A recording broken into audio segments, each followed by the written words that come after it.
Muito bem, nós estamos recebendo Adolfo Padilha. Adolfo, bem-vindo mais uma vez aqui ao Jornal da Mix. Bem-vindo, Eudes. Muito obrigado, né? Bem-vindo não, porque você já está aqui. Eu já estou aqui, né? Você que está chegando. Eu que sou intruso, né? Mas sou intruso, está dando espaço, a gente vai entrando. A gente só não se mistura com quem a gente não conhece ou não tem o mesmo perfil. Agora, o que a gente tá vendo nesse segundo turno, hein? É brincadeira, hein? Tem político que acha realmente que a cara da gente é bunda e que a gente não tem cérebro. Toca o programa aí, Eudes Figueiredo. Muito bem, vamos lá, Adolfo Padilha, comentando o primeiro assunto de hoje que nós separamos aqui para a pauta. Olha só essa situação, hein?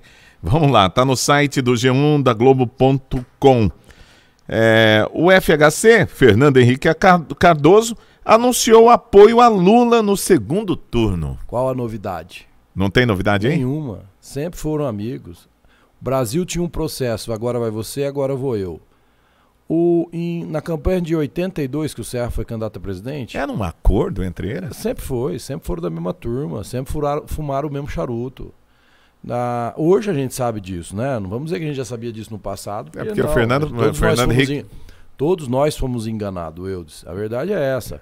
Mas acho que foi em 82, não lembro se foi 80... Não foi 82, 92 que o Serra foi candidato a presidente? Sim. Havia-se naquela época um comentário que o FHC não entrava na campanha justamente porque ele é amigo do Lula. O Lula, lembra quando o Lula estourou o mensalão, tinha tudo para fazer o impeachment do Lula? O Fernando Henrique pediu para a bancada do PSDB e seus aliados não comprarem essa ideia que o Lula ia derreter.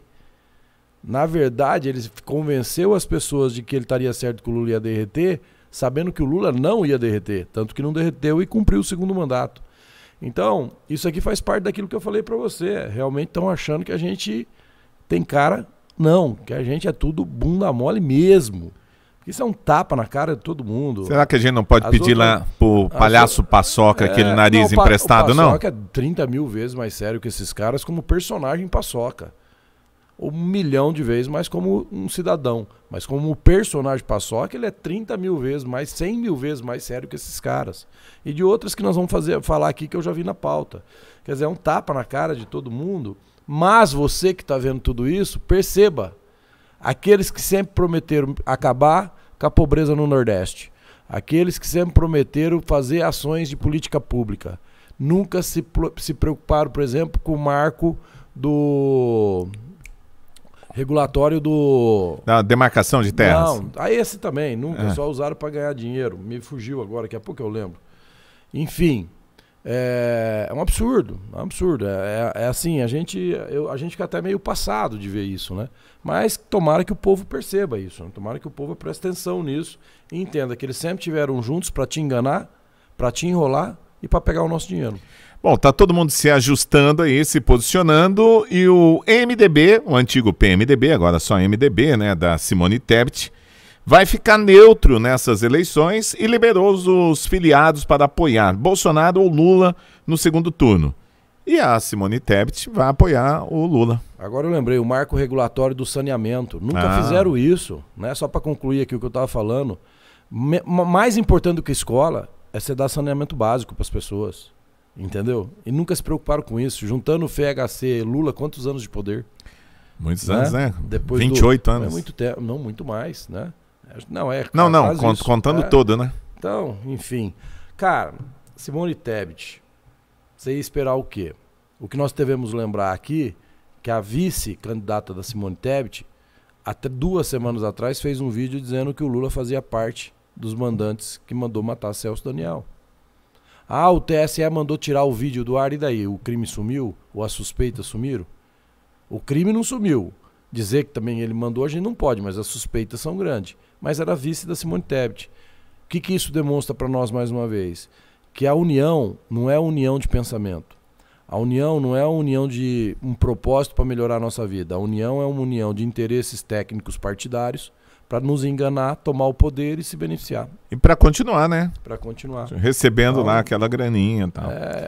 Bom, o TSE vetou pronunciamento, essa aqui foi demais, hein? Vetou pronunciamento do ministro da Saúde, Queiroga, sobre a vacina contra a poliomielite. A gente está vivendo uma crise grave, né? Todo mundo apavorado, né?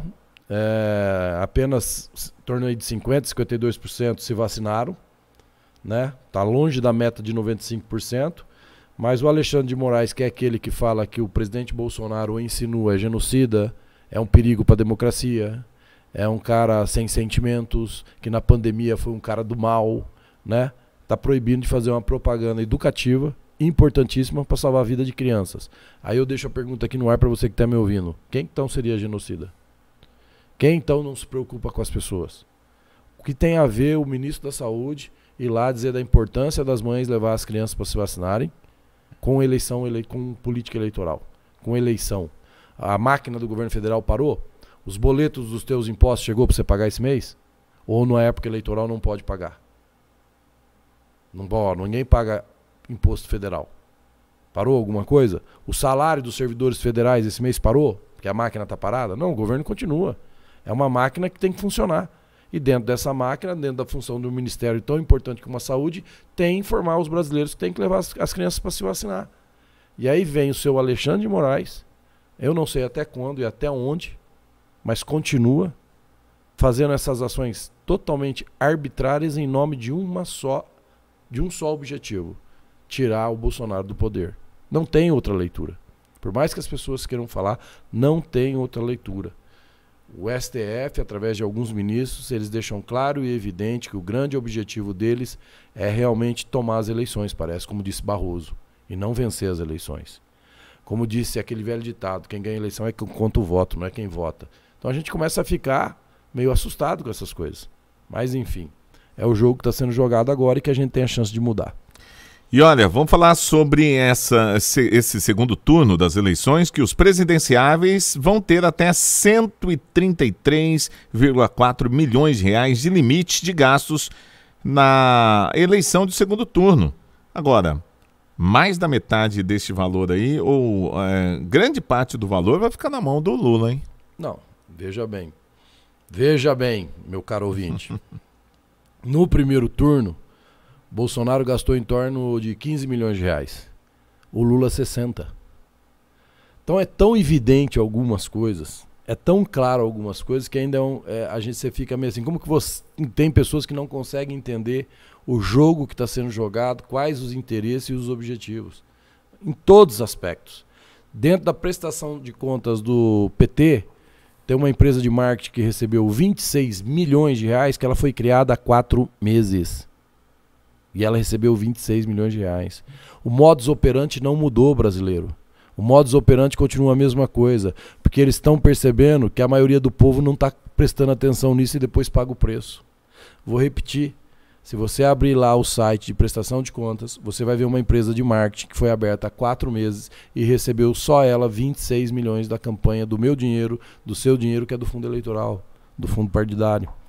Então, quer dizer, eles batem na nossa cara, entram dentro de casa, abusam, sabe aquela historinha? Usa e abusa e a culpa é do sofá? Ainda manda você fazer o café. E ainda manda você fazer o café, e se não tiver bom ainda, tira você de dentro de casa. Então realmente umas coisas que a gente fica assustado.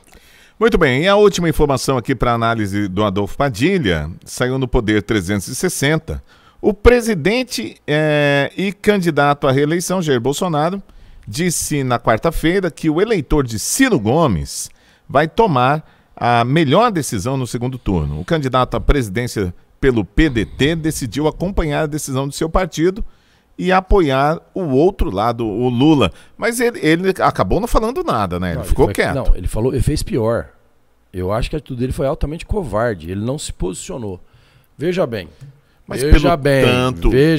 O tanto que ele falou. Você percebeu que eu tô repetindo muito, veja bem? Pera aí, deixa eu falar. O tanto que ele falou mal do Lula durante a campanha não dava. Veja bem, tem vídeo dele de 3 dias atrás, ele dizendo que o Bolsonaro é uma criancinha perto da quadrilha do Lula. Tem vídeo dele dizendo que, em hipótese nenhuma, ele venderia sua alma pro diabo. Aí ele vai na maior cara de pau dizer que vai seguir a orientação do partido. Qual a diferença do Ciro para o Moro? O Moro tomou uma decisão de procurar espaço político. Espaço político. Ele sentiu no Paraná. Aí a candidatura dele cresceu quando ele começou a produzir material de apoio ao Bolsonaro. E cresceu. Percebeu isso. Rodrigo Garcia tomou uma decisão estratégica do futuro político dele, de dizer assim, olha, povo brasileiro, povo paulista, eu não faço parte dessa lacraia velha do PSDB. Eu não faço parte dessa amizade de bastidores de Fernando Henrique Cardoso e Lula. Né? Eu não faço parte dessa curriola de Alckmin, que tanto falou do Lula e hoje é o seu vice. Eu sou diferente. Eu sou um cara jovem, eu tenho 30 anos de serviço prestado para o estado de São Paulo. Eu vou seguir a minha linha. E a minha linha, quem mais tem valores parecidos com o meu, é o presidente Bolsonaro. Ele se posicionou. Não estou dizendo que ele está certo, só estou dando um exemplo. O que o Ciro fez? O que o Ciro ia fazer? Eu vou seguir a linha de caráter do Lula, que ele chamava de ladrão até 2 dias atrás? Não dava. Qual que é o único interesse do Ciro? Sobrevivência política, a custo de quem? Nossa. Mas tá acabado, hein? Da gente desprezar o que ele falou. Ou seja, esse cara não tem confiabilidade nenhuma. Não dá pra confiar nesse cara nem pra ele cuidar da tua marmita.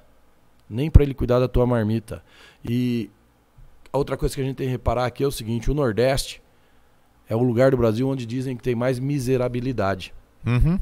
E é o único lugar do Brasil que a esquerda mais comanda há anos.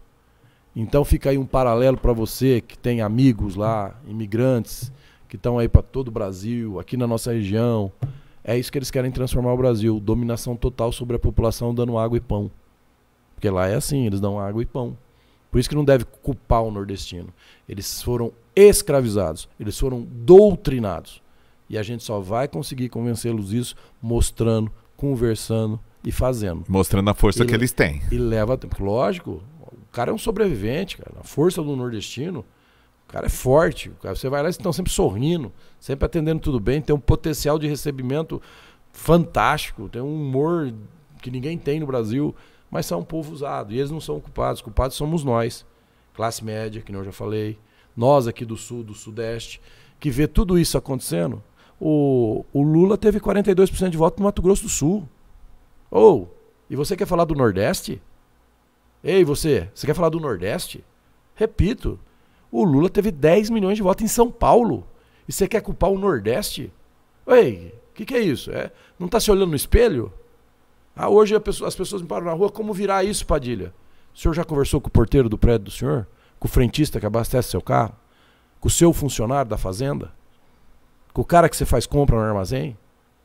Porque se você não conversa, como é que você convence ele de que o melhor lado é o lado de um Brasil que a gente quer de empreendedores? E você sabe que um aperto de mão, um abraço leva voto, hein? Exatamente. Leva voto. Hoje você já encontra pessoas dizendo assim, eu não fui votar que pra mim o Lula ia vencer mesmo, já estava tudo jogado no chão. E você não foi votar por isso? Eu não fui. Esse pessoal vai votar agora. Tem tudo pra virar esse jogo. Hoje eu fiz um vídeo dizendo quem tá assustado são eles. O PT queria ter matado a fatura no primeiro turno, gente. Presta atenção nisso.